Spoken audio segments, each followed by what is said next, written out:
Hey, welcome back. Today we got another Bandit Trans Am that is getting a Wilwood disc brake upgrade to the rear. So what I want to do is kind of go through that installation with you guys, show you how to get the C-clips out of these 12 bolt rears. 12 bolt, 10 bolts, they had that C-clip rear. And yeah, just show you what we're doing. So let's get this out. Start off, you got to get this pin out here, the main pin that holds your spider gears. You've got a little bolt here that goes through and locks it in. So we just have to get rid of those. And tap this pin out. So just very gently. You just got to keep rotating it as you go.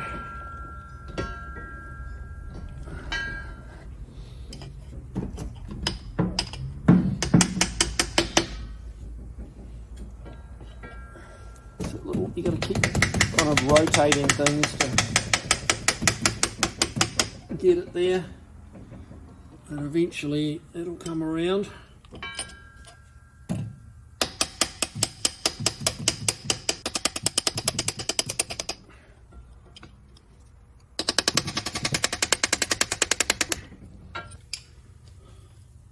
And this anti-roll bar here doesn't make life any easier, but here we go. That shaft comes out like so. Put that off to one side. And you can spin the rear axle around again, and you will see, hopefully, just down inside here, what you have to do is push the axle in a little bit, just tap it in with your hand. You'll see it bouncing there, and there's that in there is your C-clip. Let me grab that light, Barry, and we can maybe see this thing a little better. So if we can reach in there. It just needs to be in the right place.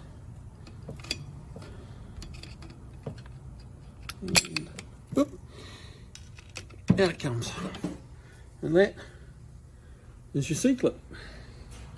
So now, in theory, you should be able to slide the axle out. Yeah, look at that.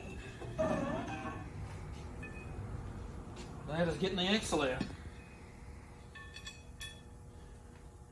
We'll take the old backing plate off from the old rear brakes. And we're ready to start putting some Wilwood stuff on. So come check this out, Barry. Hey. So this is the Wilwood Rotor, and that is the Wilwood e-brake system, which is really just a little baby drum brake.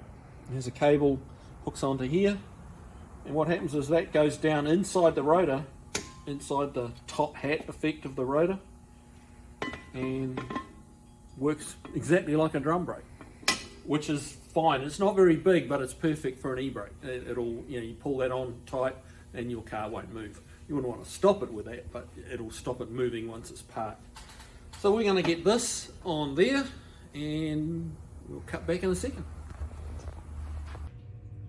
Okay, so we've got the backing plates on for the disc brake conversion with all the little drum brake e-brake set up in there, and we're basically ready to put the axle back in. Now, here's the axle seal. I'd normally replace that, but this car's a pretty recent, fresh build, and these really haven't done any work, so there didn't seem a lot of point in replacing them. I think they'll be fine. So, here's the axle. Now, one little tip, when you're putting it in, try not to drag the axle across the face of the seal. Try and thread it down the hole, with as little interference or rubbing on that seal. The lips are pretty delicate, and you can tear them quite easy. So you just kind of got to be gentle with it, work it up in there, and there she goes. Next, we got to put this big pin back in, the spider gear pin. So just slide that into there. Give it a little gentle tap through.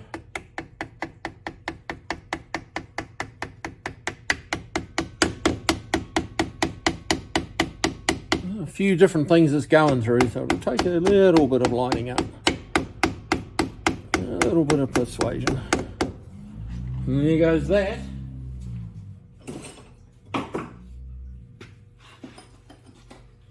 And then it's time to put the bolt back in, like so. If you've lined it up right, it'll just slip in there nicely. Managed to have got that one pretty close. Right, we'll get that wrapped up and we'll show you the rest of the brake install. So it's time to put the rotors on. These are marked with a little arrow that gives you the rotation. Make sure you get the right one on the right side and the left one on the left side. Now, first you do have to put your little concentric ring that comes with the kit. That helps centralize the rotor on the studs. And slide them on. Now, this is the stage I like to adjust the e-brake, and they're usually a little bit underdone, so this one is too. So we'll just ramp it up a few clicks. Just helps with a little bit more positive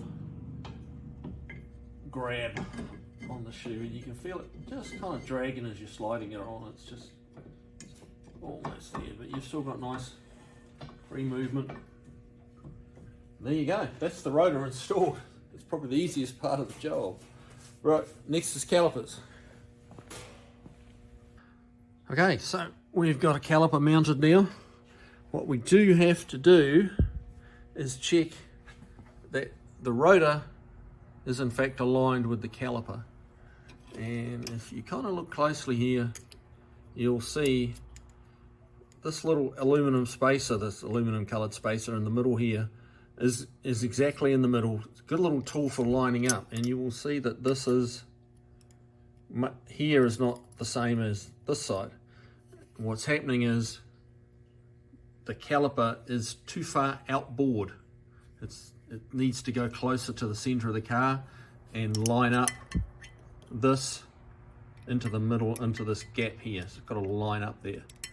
So what we have to do is we just undo these bolts here that hold the caliper on, and then we put a little shim in there. Probably going to, looking at that, we'll need about a 30 thousandths worth of shims, and that should bring it all back into line, and then you'll be able to get your pads in and it'll be a good day. So let me get those shims in there for you and we'll come back. Okay, so we got the shims in. As you can see now, I think, get the angle right. You've got, this is sitting really nice and central over the rotor itself. What we had to do was put in a couple of these little shims on each mounting point. And sadly, you can't really just, look, I'll try, but I don't, you might just, gonna see here, right there, we've got a couple of little shims, and that's what's taken the caliper back and lined it up. So now, in theory, the pads should just pop straight in. That one's on. And there are the pads in. So we're getting very close. One of the last things you have to do is obviously plumb in your brake pipe into the caliper. So let me come back a little bit here, guys. So this screws into here. Now you'll see that's got the little female inverted flare section in it. This is a special piece that comes from Wilwood. It's 1/8 MPT there. Let's say the inverted brake flare there. That just screws in.